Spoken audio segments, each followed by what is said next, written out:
tentang babul hassi 'alal khusyu' fi shalah. Bab motivasi agar khusyuk di dalam salat.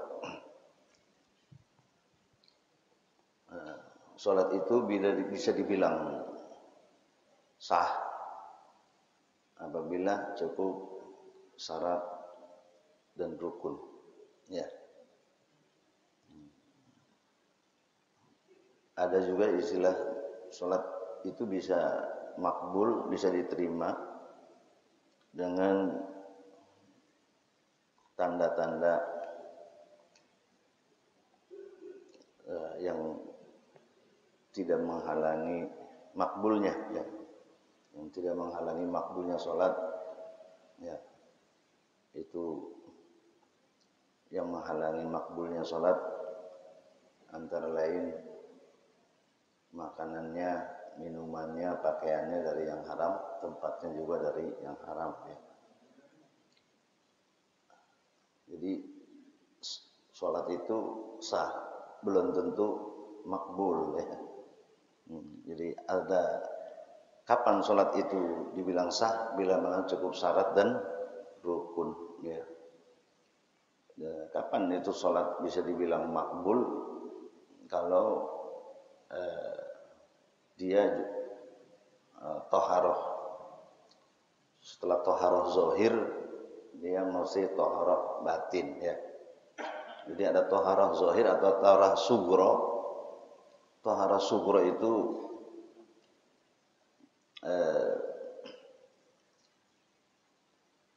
yaitu masalah wudu, ya.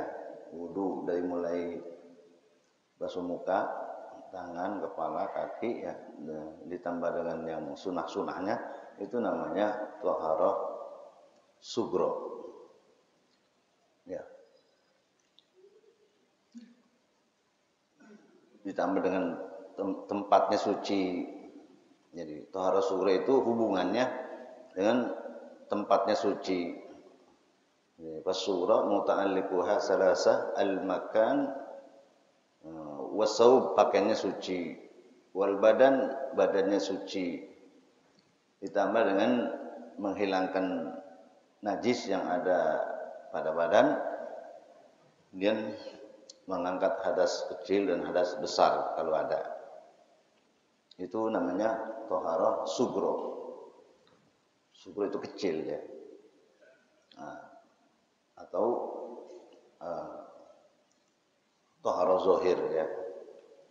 Kemudian toharoh kubro itu muta'alliqnya dengan masalah hati, ya. Wal kubro muta'alliquha al-qalbu, ya.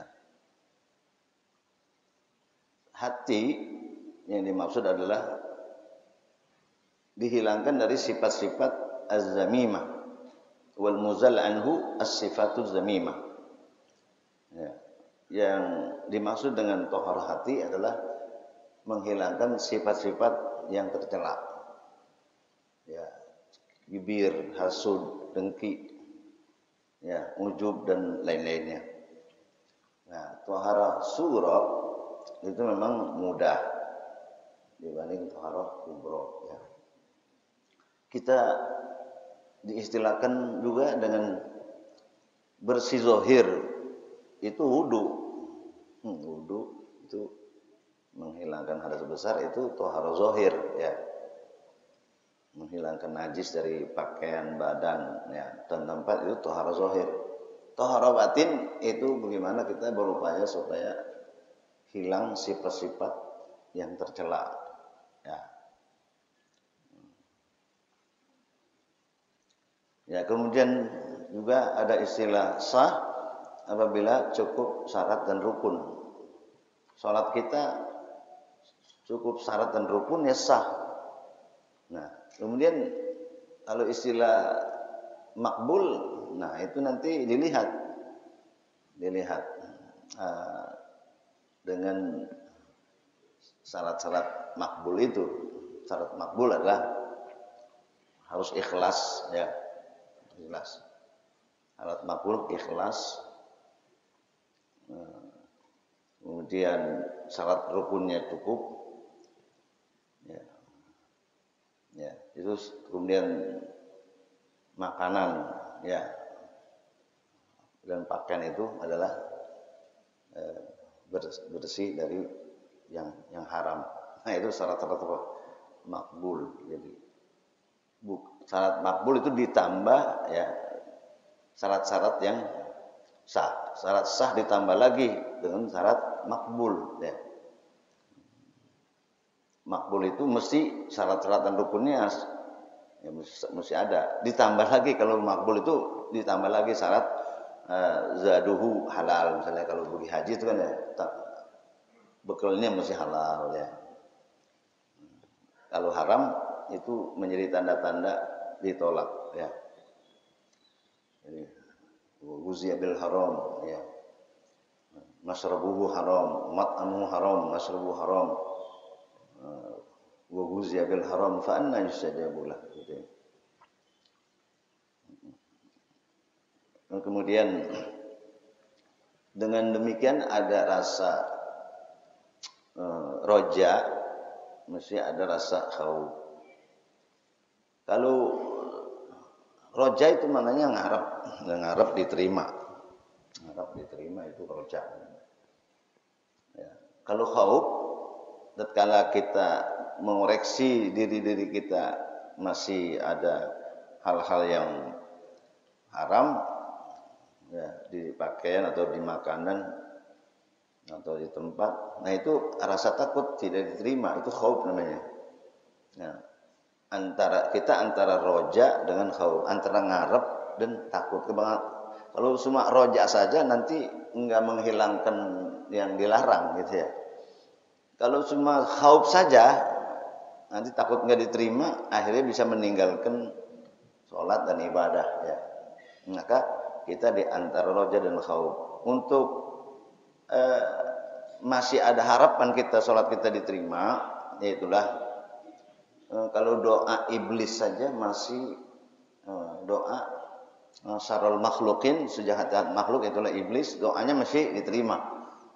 Yaitu ketika iblis mohon kepada Allah supaya diberikan kesempatan hidup selama manusia ada di muka bumi ini, ya kemudian diterima. Innaka minal munzirin, iblis engkau termasuk yang diberikan kesempatan ya ditunda kematiannya, kemudian selama manusia dan manusia godalah, nanti kalau tergoda, kalau dia minta ampun diampunin ya. Silakan goda Bani Adam, kalau dia terpleset kemudian dia minta ampun, maka aku ampuni, kata Allah Subhanahu wa taala. Kalau doa iblis saja masih diterima, jadi dengan ada kajian-kajian bahwa kalau masih ada sangkut paut keharaman yang ada pada diri kita, itu jangan menjadi sebab meninggalkan ibadah ya.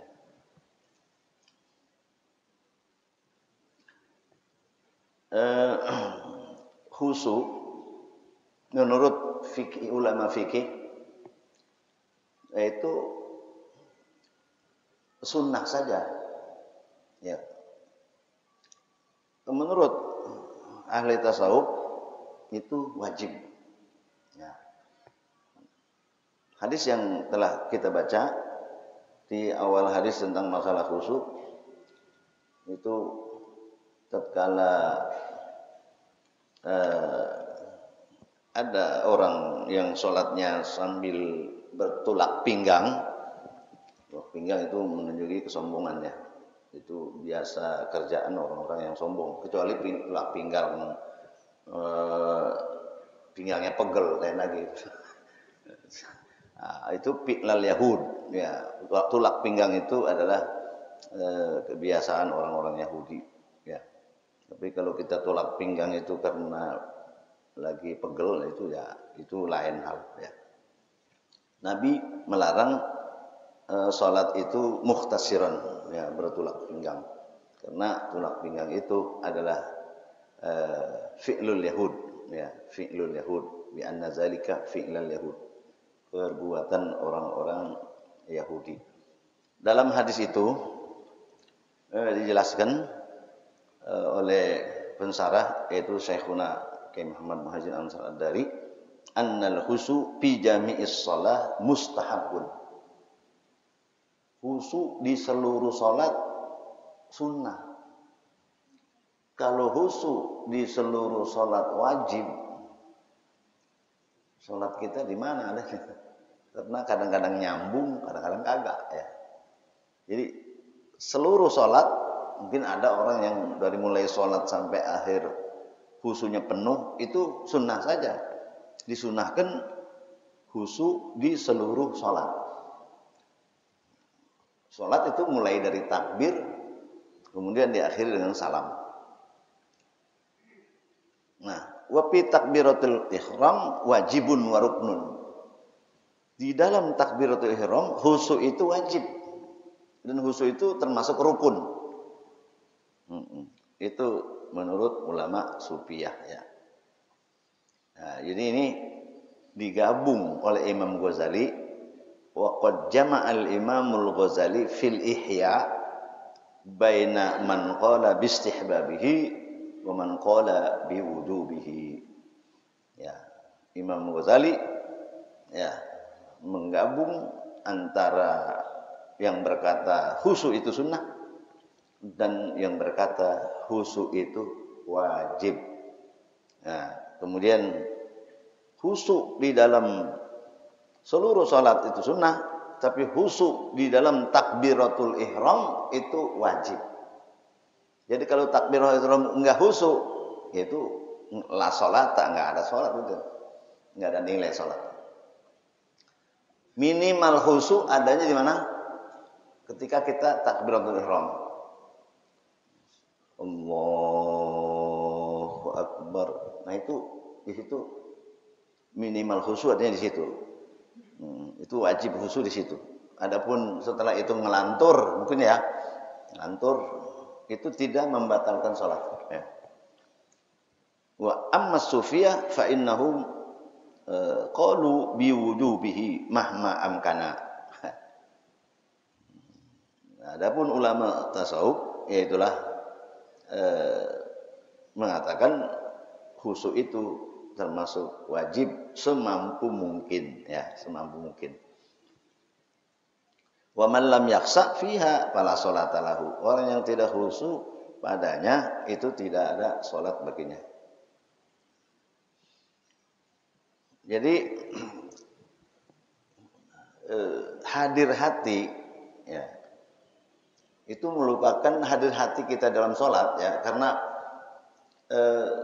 seabdal amal, seabdal ibadah itu sholat. Seabdal ibadah apa? Sholat. Kenapa dibilang sholat seabdal ibadah? Karena di dalam sholat itu terkandung 3 perbuatan. Satu, zikir hati. Nah, satu zikir hati, yaitulah khusyuk. Kedua, zikir lisan, lidah. Zikir lidah itulah bacaan-bacaan di dalam sholat.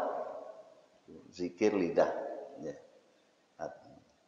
Yang ketiga, zikir anggota. Ya, lebih umum. Zikir anggota itu artinya kita ruku, tidal, sujud, bangun dari sujud, itu zikir anggota. Jadi dalam sholat itu ada zikir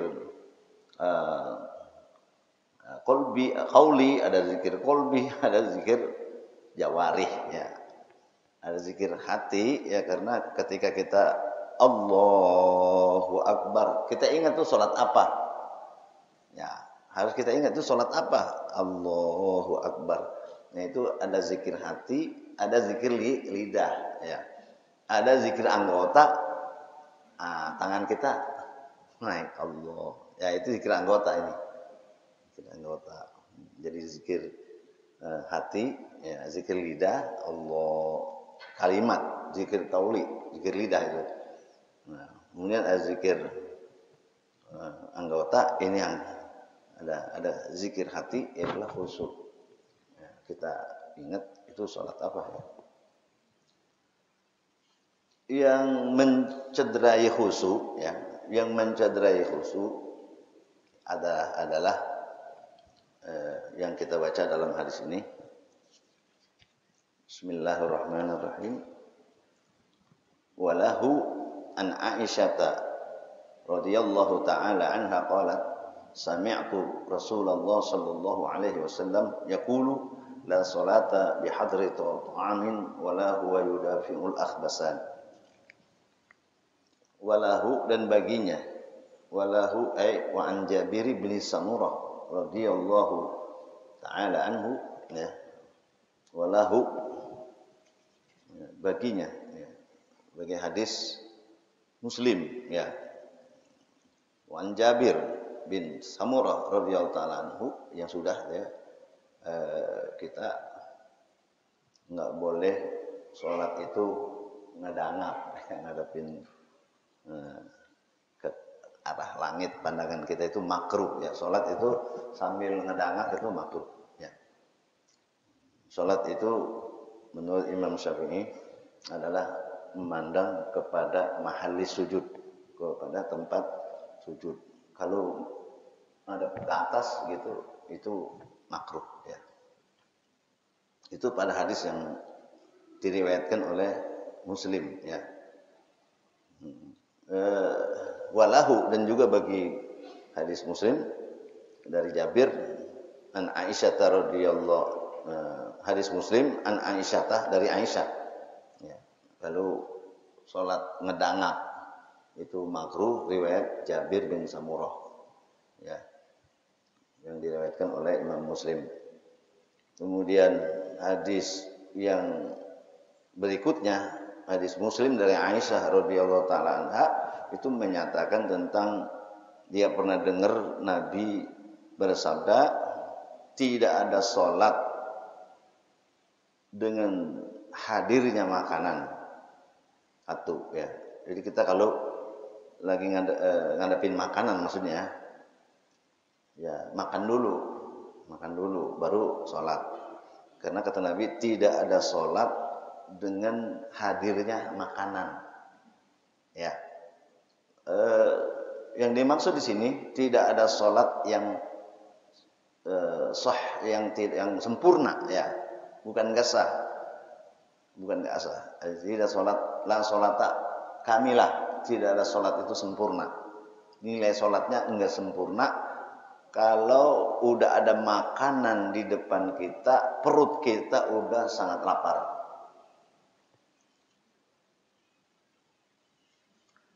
Ya, daripada lagi lagi sholat ingat makan, lebih bagus lagi makan ingat sholat, ya.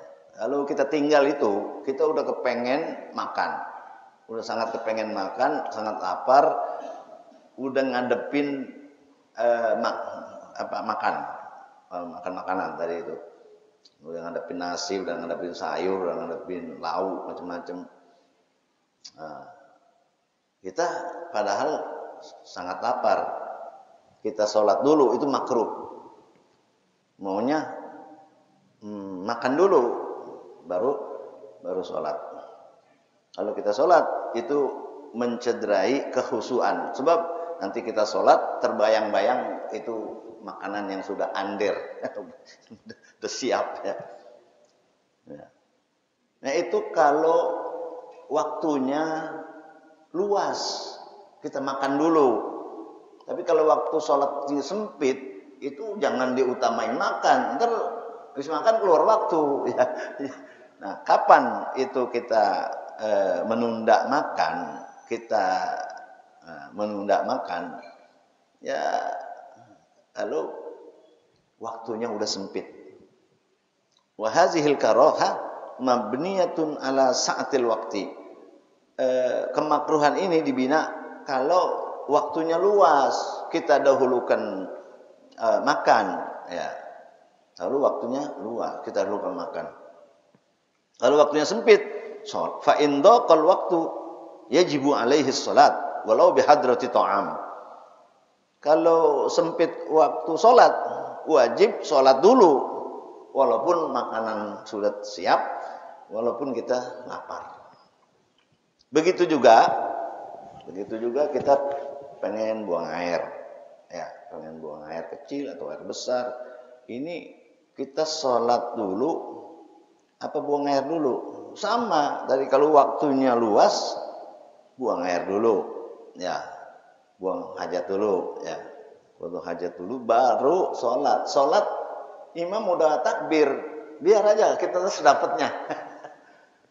Imam udah takbir, kita buang air dulu, ya, karena waktunya masih luas, ya. Nanti sedapatnya, ya, sholat itu sedapatnya, ya, apa jamaah atau tidak. Wala huwa yudafi'ul akhbasan, sama juga, tidak ada sholat yang sedang menghadapi dua hadas, ya. Dua hadas, yaitulah hadas kecil, ya. Dua hadas di sini maksudnya akhbasan, khobas, bukan hadas. Akhbasan itu dua akhbas. Akhbasan itu maksudnya kencing atau buang air besar. Kita pengen kencing, tapi ini orang udah azan, ya, qomat, ya kita buang air dulu, buang kencing dulu. Kita pengen buang air besar, ya enggak. Kemudian udah azan, ya kita buang air besar dulu, ya. Ya, sholatnya itu sedapatnya. Kalau kita sholat juga kita tahan buang air, ya, itu makruh hukumnya. Tapi sholatnya tetap sah. Faman shalla 'inda mudafatil akhbasain aw bihadrat ta'am yashtaqu ilaihi wal waqtu muwassa. Faqad irtakaba makruhan wa salatuhu sahihah indana wa indal jumhur. Lakin tushabu i'adatuha. Ya. Ada yang mengatakan, ya, sunnah diiadah. Kalau sholat udah kebelet pengen kencing ditahan juga, pengen buang air ditahan juga, itu sholatnya sah nggak? Sah. Ya, sholat itu salah. Indal jumhur, indana wa indal jumhur, ya. Lakin tustahabu i'adatuha. Wa naqala al-qadhi Iyad an ahli zahir inna salat batilah. Maka ada yang bilang batal. Apalagi yang makruh dalam sholat. Jadi hadis tadi yang kita baca, makruh kalau sudah kita kepengen makan, udah disiapkan makanan, sudah kita lihat itu makanan, kemudian kita sholat, waktu masih luas, makruh. Ya. Kalau waktunya sempit, kita sholat, makan belakangan, yaitu tidak makruh. Ya. Ya. Begitu juga pengen buang hadas, ya. Pengen buang kencing, ya, pengen buang air besar, kita tahan, waktu masih luas, kita tahan, kita mau sholat, itu makruh, ya. Kalau sudah mepet, ya, nahan hadas itu nggak apa-apa, ya. Kemudian bagaimana hukumnya menguap, angob, ya, angob lagi sholat, angob. Apa itu angob? Ya. Itu lagi sholat, angob itu makruh, ya. Kalau terpaksa nggak terjaga, ya, mesti terbuka juga mulutnya, maka harus ditutup dengan tangan. Yaitu hadis berikutnya masih riwayat Muslim dari Abi Hurairah, ya. Wa an Abi Hurairah radhiyallahu taala anhu anna Nabiy sallallahu alaihi wasallam qala at-tasa'ubu minas syaiton. Fa idza tasa'aba ahadukum falyaqzim mastata'a. Rawahu Muslimun wa Tirmizi wa zada fi shalah. Dari Abi Hurairah radhiyallahu taala anhu bahwa Nabi sallallahu alaihi wasallam bersabda, menguap, angob, ya, itu datangnya dari syaitan. Setan yang membuat orang jadi angob, menguap, itu setan, ya. Sumbernya dari mana? Dari setan. Menguap itu menjadi tanda malas. Tubuhnya lagi malas. Menguap itu innama marji'uhu minasyaitan.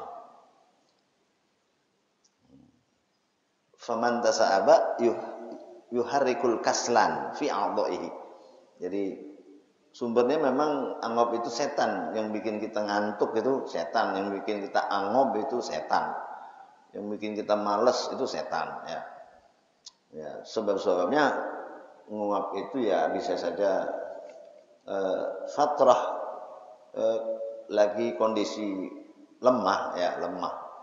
Tak taris saksu fayabtahu indaha famahu. Fayabtahu indahu famahu. Ya terbuka, yaitu oleh terbuka mulutnya. Malas itu ya.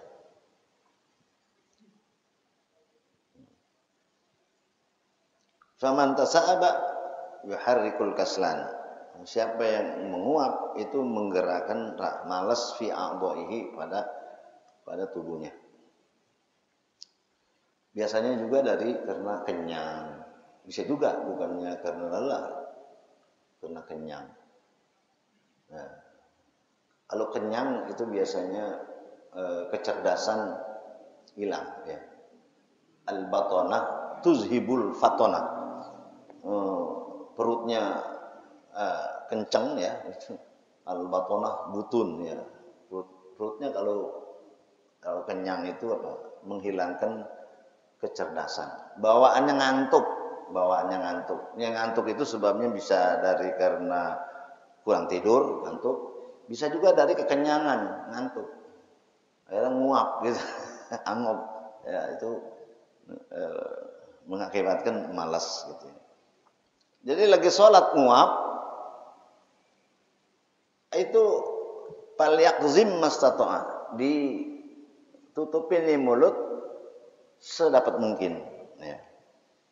Di dalam sholat. Begitu juga di luar sholat, kalau kita ada di hadapan kita itu ada saudara kita, ya kagak ada rasanya kalau nguap itu agak nggak beradab, ya. Yaitu mestinya ditutup dengan fa in tasa'aba ahadukum falyaqzim mastata'a. Kalau menguap salah seorang kamu, maka tahan, ya, semampu mungkin, ya. Hadis ini menunjuki alal khusu' fi shalah. Faman tasa'aba wa kasala fi ibadatihi faqad akhala anhu. Jadi salat enggak serius, itu enggak semangat. Nah, itu menunjuki khusyuknya cacat, ya. Cacat dari kehusuan, karena salatnya menguap. Itu menjadi tanda-tanda salat yang akhlal khusyuk, mencederai kekhusyuan, ya.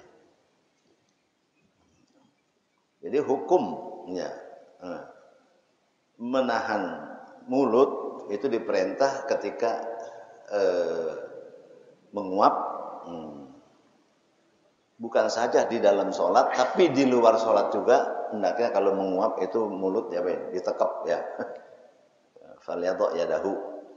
Kenapa ditekap? Secara zahir kita takut nanti kalau menguap ini nanti uapnya mengganggu saudara kita, ya. Yang kedua, yaitulah fa inna syaiton yadkhulu fihi, karena setan masuk ke mulut. Kalau kita nguap itu kagak ditekep, itu setan masuk ke mulut. Wa iza badarahul busaq wa huwa fil masjid yabsuku fi saubihi. Kalau mungkin di mulut ini sudah banyak ludah, bagaimana cara membuangnya? Wa iza badarahul busaq, ya, mensigrahkan oleh berludah, wa huwa fil masjid. Kita di masjid, berludahnya bagaimana? Ya besuku fi saubihi, berludahnya di pakaian. Berludahnya di mana? Di pakaian. Wa yahukku ba'dahu ba'don, digesek. Jangan di pakaian aja. Kalau kita berludah Karpet kan tetap karpetnya mesti dilap ya. Budanya di pakaian aja. Dan ke kiri. Ke kiri budanya ke pakaian ke kiri. Nanti dikesak-kesak gitu. Ya wa yahukku ba'dahu ba'dan. Ya. Atau ditumit ya. Au tahta ayam suka fi saubihi wa yahukku ba'dan wa in arada ayam suka basaqa an yasarihi au tahta qadamihi. Ya. Kalau di luar sholat, misalnya di tempat yang lain, ya ke kiri gitu, budanya ke kiri, ya sarihi atau di bawah tumit tahta qadami kama taqaddam. Ini sudah dijelaskan dulu pada hadis yang lalu tentang masalah berludah. Kita lagi nyupir, ini kan istri kita samping ya, beludah nggak boleh ke kanan. Kita beludah ke kanan itu nggak boleh, ya nggak ada. Kita beludah ke kiri, ada orang sini, ada orang gimana tuh? Ya udah pakai tisu aja ya, pakai tisu ke kiri nggak apa-apa, pakai tisu, beludah ke kiri. Nah ini ya di dalam sholat juga begitu ya, dalam sholat juga begitu ya. Nah, bisa di pakaian, ya, adalah bisa pakai tisu beludahnya. Kalau kemari nggak ada gitu ya, ke kanan. Ya. Wala ba'sa bi'amalil yasir bis shalah. Enggak apa-apa ngerjain sesuatu yang sedikit di dalam salat. Misalnya kita lagi salat, picinya jatuh. Itu apa nanti kita pakainya habis assalamualaikum baru pakai, apakah lagi sholat juga kita pakai, kita ambil aja biji kita taruh lagi di sini. Ya. Lagi nunduk biji jatuh, ya. Itu kita boleh enggak kita pakai lagi waktu itu juga waktu sholat. Wala ba'sa bi'amalil yasir fi shalah. Enggak apa-apa melakukan sesuatu yang sedikit dalam sholat. Maksudnya enggak batal, enggak batal. Apakah bisa jadi makruh? Ya, karena mengganggu kehusuan ya. Kalau mengganggu kehusuan jadi makruh ya. Tapi enggak batal. Andai kata amalul yasir artinya apa? Kerjaan yang sedikit. Di dalam fikih kita baca kan 3 kali berturut-turut batal. Kalau 1 kali ini kemari ya 2 kali paling ya itu enggak batal. Kalau Syekh Salim itu kalau dia ke Indonesia kan bawa ini, bawa apa namanya yang udah boleh ngubet di libet besar gitu. Kalau sholat kan kena itu sorbannya, lilitannya besar ya, kena itu ya, kena sorban, akhirnya ditaruh. Itu pakaian kebesaran nanti kalau lagi dia acara aja itu sholat itunya ditaruh di depan aja taruh. Jadi bergundul akhirnya. Karena sudah ditakdirkan kalau dia sholat itu yang kena bukannya jidat, kenanya.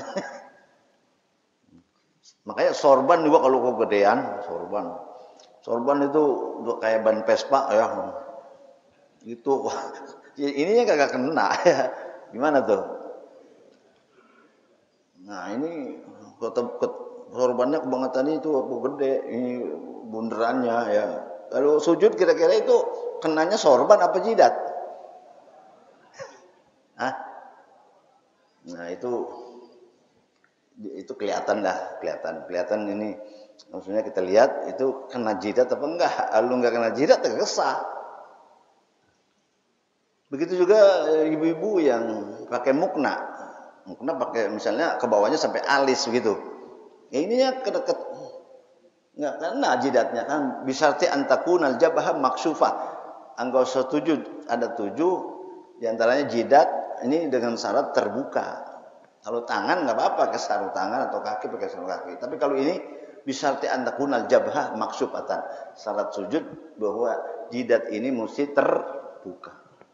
Nah, ini kalau pakai mukena atau pakai pici sampai begini, gitu ya. Ini sembahyang besar. Lalu musik begitu. Ya. Ntar mau begini kayak nggak apa-apa. Kalau udah nggak sholat sih mau pakai begini kayak mau pakai begini kayak nggak apa-apa juga. Ini di luar sholat. Miring begini nggak apa-apa juga lah di luar sholat. Kalau di dalam sholat, di luar sholat boleh. Kalau di dalam sholat begini ya, ini bisa jadi nggak. Atau rambutnya panjang bukannya di kebelakangin ini selampainya ingkatnya kemari, tapi ingkat selampainya kemari juga, ya itu juga nggak sah.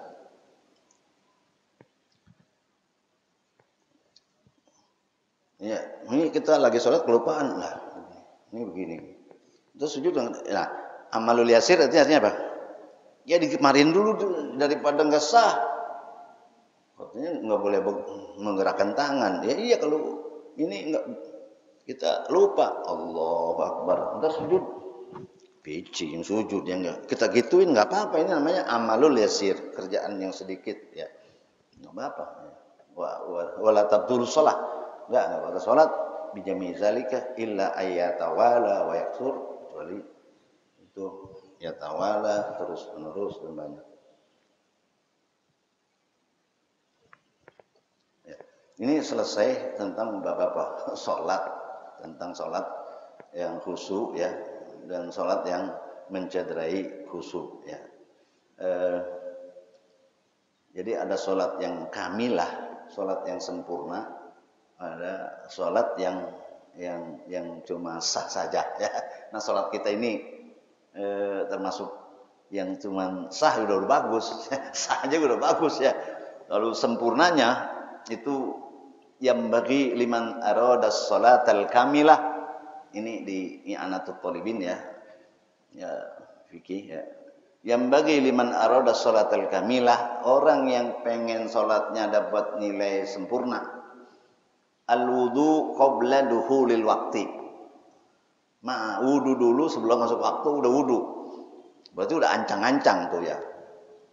Jadi khusyuk itu orang yang memang udah ancang-ancang.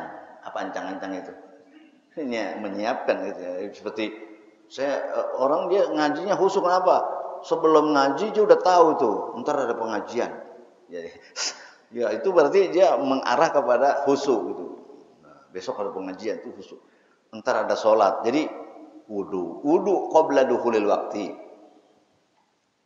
Jadi upaya hendak melakukan sholat yang nilainya kamilah, sholat yang kamilah yang bagi liman arada sholat al-kamilah al-wudu qabla dukhulil waqti.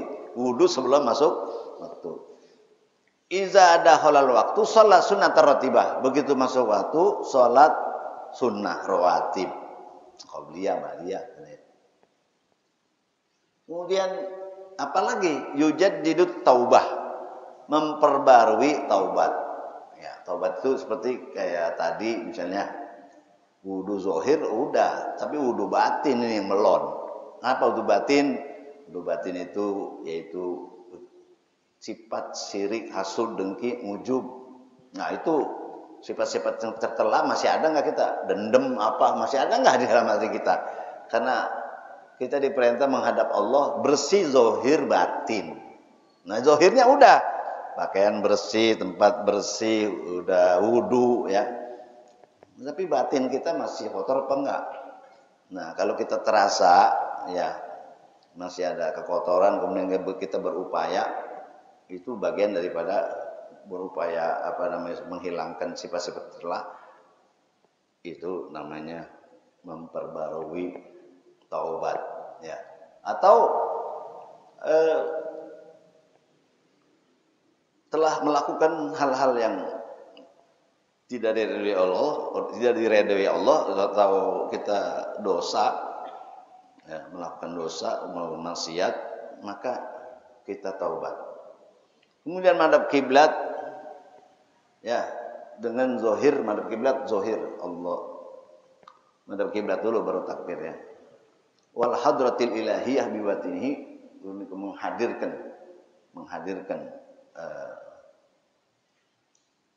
menghadirkan ya, dalam hati kita itu hadir menghadap Allah Subhanahu wa taala. Bukan Allah ada di hati, jangan Allah ada di hati, berarti Allah punya tempat. Hati kita itu hadir ke Allah. Bahwa kita itu sholat lagi diperhatiin oleh Allah. Wa yaraka hina taqallubaka fis sajidin. Wa yaraka, Allah melihat engkau hina taqallubaka, ketika berbolak-baliknya engkau fis sajidin, dalam sujud, maksudnya dalam sholat.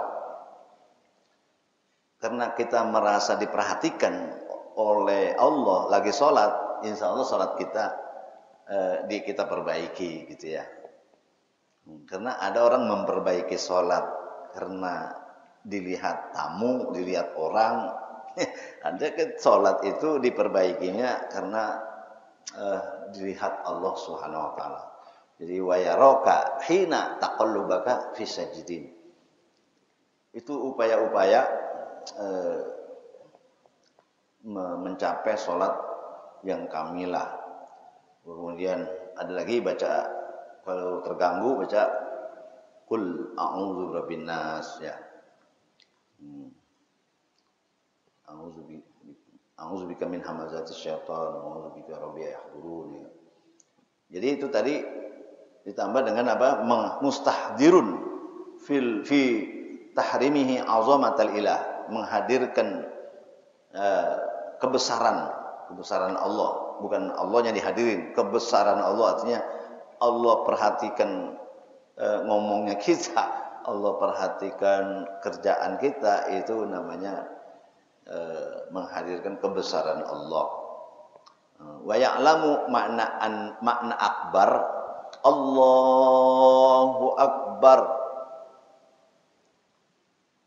Apa artinya? Allah maha besar. Allah maha besar. Jabatan kecil, Allah itu yang maha besar. Allah maha besar daripada pangkat seorang. Apapun pangkatnya itu kecil. Yang besar itu Allah. Allah lebih besar daripada pangkat. Bukan begitu maknanya. Kalau Allah lebih besar daripada daripada harta, daripada pangkat, daripada dunia, itu berarti Allah dibanding-bandingin. RT kecil, lurah kecil, camat kecil, wali kota kecil, gubernur kecil, menteri kecil, presiden kecil, yang besar Allah. Allahu Akbar. Bukan begitu. Allah jangan dibandingkan sama makhluk. Ya. Jadi maksudnya apa? Ya'lamu anna ma'na akbar annahu akbaru min ayyata'azamahu bi syai'. Makna akbar ya, annahu akbar min ayyata'azamahu bi syai'. Nah, ada panggilan salat. Ada panggilan salat. Ada panggilan panggilan salat kan panggilan Allah.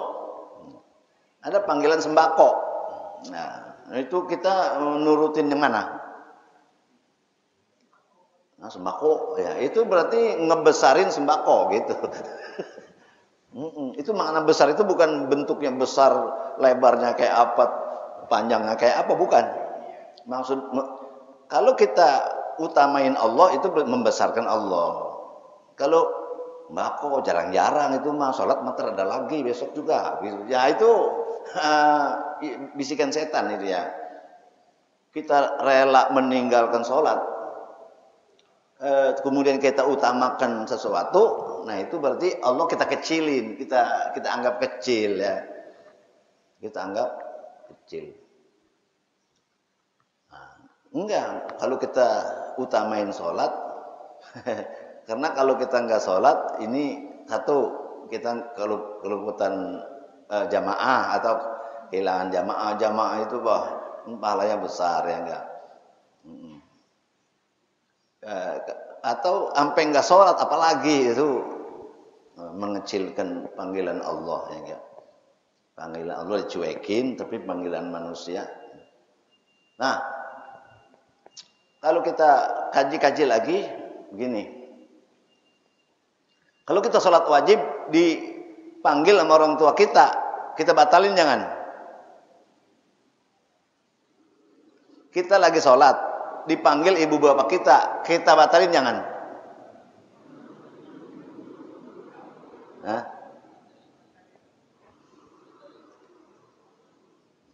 Kalau yang wajib nggak usah dibatalin. Tapi kalau yang sunnah, afdolnya dibatalin. Kalau yang sunnah, kita lagi sholat sih yang wajib, yang sunnah ngadep Allah. Tapi nilai sunnah sama nilai wajib itu beda ya.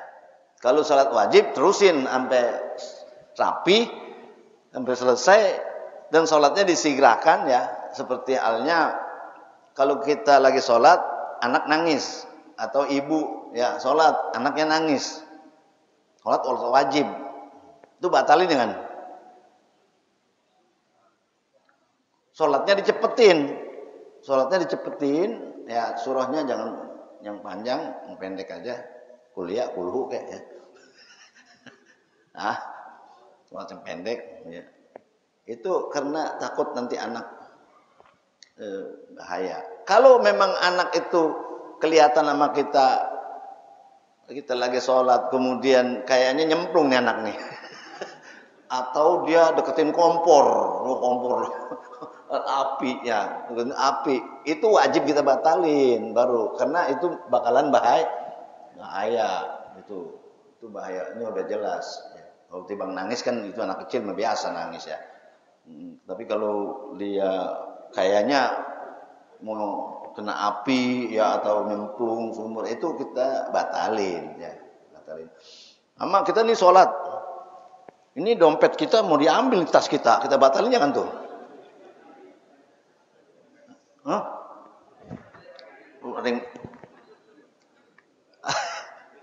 Kita lagi sholat itu dompet isinya 2 juta lagi 5 juta. Diambil orang, kita batal nggak? Batalin, kita pleter ya. Pleter habis itu. Kita lagi sholat, lah motor kita jangan mau bawa pergi. Boleh batalin? Boleh. Jangan, artinya apa? Itu motor kecil, mending amat kecil. Nah ini makna Allah Maha Besar ya, makna Allah Maha Besar. Jadi dulu ada namanya Juraij. Juraij itu punya tempat ibadah, Soma'ah. Kerjanya ibadah aja. Dipanggil sama ibunya nyaut tapi nggak marahin. Main sunnah. Dipanggil sama ibunya begitu, Assalamualaikum. Lagi sholat. Kalau lagi sholat dia bilang lagi sholat ya batal, enggak. Assalamualaikum. Lagi sholat enggak. Bayang lagi. Panggil dia ya. Dia enggak lagi sholat kagak marahin. Makanya didoain dia sama orang tuanya. Mudah-mudahan ini anak enggak mati dulu sebelum melihat wajah-wajah pelacur begitu. Ya. Didoainnya supaya ngelihat wajah pelacur. Pelacur apa pelacur? Ya pelacur ya. Ya bispak ya, wanita yang bisa dipakai-pakai gitu sama siapa-siapa.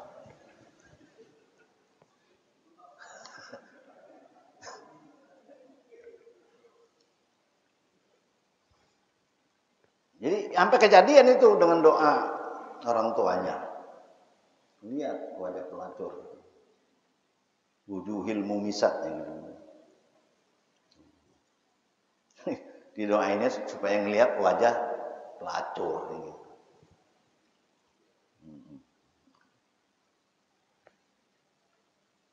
Maka itu di situ apa? Menunjuki abid, ada alim. Ada abid, ada alim.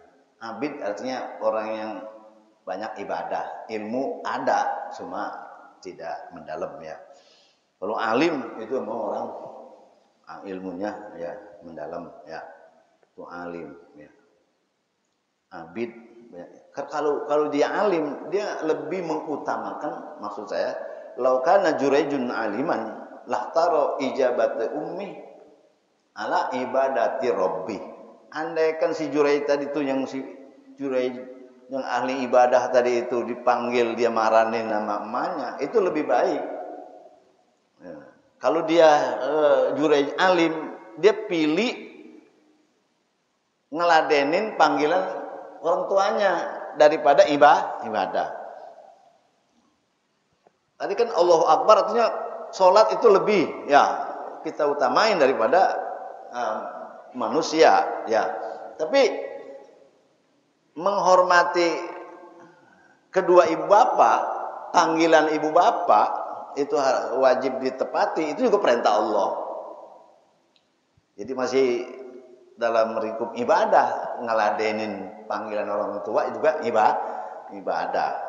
Nah, di situ sholat sunnah dibatalin nggak apa-apa, bahkan lebih bagus. Laukana Jurayjun aliman lahtaro ijabata ummi ala ibadati rabbi. Kalau Jurayj itu orang alim, dia lebih mengutamakan panggilan ibunya daripada dia ibadah sholat sunnah tadi itu. Kalau orang jahil kan, kalau ibadah, mak ada aja lagi nih, gitu ngomel mahnya. Kenapa? Dia nggak alim. Bahwa itu memperkenankan panggilan ibu itu juga ibadah. Bahkan Nabi perintah. Laukana Jurayjun aliman lahtaro ijabati ummi ala ibadati rabbi. Kalau Jurayj alim, dia lebih mengutamakan panggilan ibunya daripada ibadah sholat sunnahnya tadi. Itu namanya jawaban pakai ilmu. Kalau pakai perasaan bisa ngomelin orang tuanya. Oh, sholat panggil mulu lagi. Itu kan pakai persangkaan, bukan ilmu namanya. Ya. Ya. Itu yang dapat saya sampaikan tentang masalah sekitar apa yang menjadikan sholat kita khusyuk, ya, sholat kita sempurna, dan apa sebab-sebabnya sholat kita menjadi kurang nilainya, ya. Minimal sahlah, sahnya saja kita ini ya udah sulit ya, apalagi diterimanya.